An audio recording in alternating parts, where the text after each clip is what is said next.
प्रधानमंत्री नरेंद्र मोदी जापान गस्त सारी आज चीन ने पहुंचती। चीन ने सी एससीओ बैठक रे जोग देबे एवं यही बैठक रे प्राय 20टी देश सदस्य अछंती। एससीओ बैठक परे प्रधानमंत्री चीन राष्ट्रपति सहित मध्य साक्षात्कार हबार उभय नेता मध्य साक्षात्कार हबार कार्यक्रम रही बोली जहाँ मीडिया रिपोर्ट प्रकाश। प्रधानमंत्री यही चीन गस्त उपरे सारा विश्वर तीक्ष्ण नजर रही। कहीं एससीओ बैठक रे प्रधानमंत्री जीवे जोग देबे एथमी सारा विश्व कहीं समस्ते अपेक्षा करचंती से बैठक रु कौन सुफल मिलिबो। 7 वर्ष पर प्रधानमंत्री चीन कर यही गस्त 7 वर्ष पर प्रधानमंत्री जाउचंती। गलवान घटना परे भारत चीन मध्य जो सीमांत गंडगोल होता गलवान घटना परे ये बोधे प्रधानमंत्री प्रथम चीन गस्त।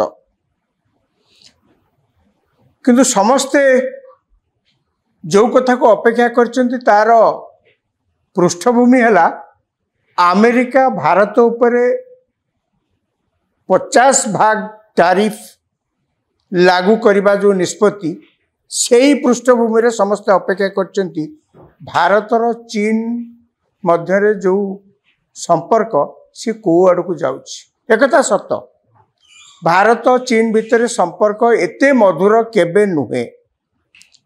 1962 रे दुई देश मध्य युद्ध होता गलवान घाटी जो घटना होता ता मध्य भारतवासी एवं बुझी ना माने भूली ना।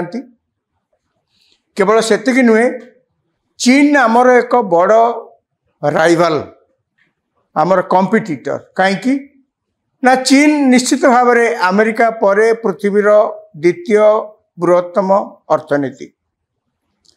भारत 2014 रु नरेंद्र मोदी सरकार आसला पर आज पर्यंत देखा गले भारत देशर पृथ्वीर 10म स्थान रे थिला। 2014 तो 11 रे थिला एवं या भितर 2025 सुधा भारत आसिक 4थ स्थान रे पहुँचलानी एवं भारत खूब शीघ्र तृतीय बृहत्तम अर्थनीति रे परिणत होब। एमतिया परिस्थिति रे अमेरिका राष्ट्रपति भारत उपरे वाणिज्यिक युद्ध आरंभ कर दी। 50% टैरिफ भारत रु जो जिनस अमेरिका रे बिक्री होवाई जीव डोनाल्ड ट्रंप को निष्पत्ति अनुसार 50% से टिकस लगे। तेणु यही पृष्ठभूमि रे सारा विश्व बर्तमान देखुची अमेरिका रे मध्य अनेक उद्वेग प्रकाश करचंती जे ट्रंप कर निष्पत्ति जोगु भारत बर्तमान चीन बेसी निकटवर्ती हो।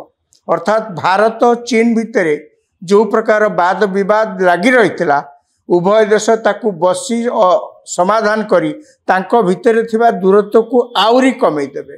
अर्थात चीन एवं भारत परस्पर भितर अधिक निकटतर हेबे एवं सहयोगी पाल्टिबे। उभय देश भितर अनेक मतपार्थक्य अनेक प्रसंग को लेकिन थाई पारे किंतु ये प्रश्न उठुची जे अमेरिका जो भारत पर 50% टैरिफ लागू करची तार दुईटी दिग अच्छी। 25% प्रथम लागू करथिले तापरे अमेरिका दाबी कला जे भारत रूस ठारू सबु संपर्क छिन्न करू, रूस ठारू तेल आनिबा बंद करू, रूस ठारू जो प्रतिरक्षा सामग्री आनी ताकू मोटामोटी भाव में कमे दऊ।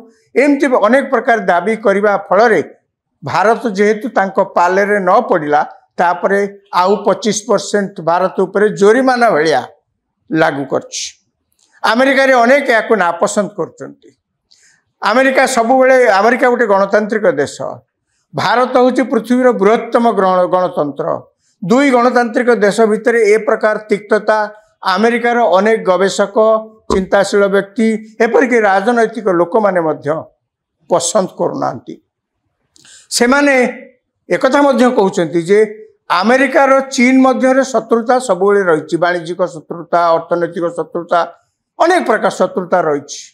एवं उभय देश मध्य जो प्रकार परिस्थिति अच्छी अमेरिका चीन मध्य भारत ताकू ही केवल टक्कर दे पारिबो। कारण कहीं भारतर अर्थनीति धीरे धीरे द्रुत बेगर वृद्धि पाइबार लगी एवं अमेरिका जदि यही समय भारत उपर कटकणा जारी करे भारतर अर्थनैतिक जहाँ अभिवृद्धि घटुची से क्षति हम फल भारत बाध्य हो चाइनार निकटवर्ती हम यार भितर एमतिया परिस्थिति भितर अमेरिकार गोटे भल खबर आसिक पहुंची। कौन से खबर ना अमेरिकार गोटे अपील कोर्ट गोटे कोर्ट निष्पत्ति नहीं जजमेंट रे कही जे डोनाल्ड ट्रंप जो टैरिफ निष्पत्ति नहीं पृथ्वीर विभिन्न देश उपरे ताहा बेआईन एवं कोर्ट पक्षर जजमेंट रे कथा कह जे ए प्रकार निष्पत्ति नेबा पई अमेरिकार राष्ट्रपति सांविधानिक अधिकार नाही।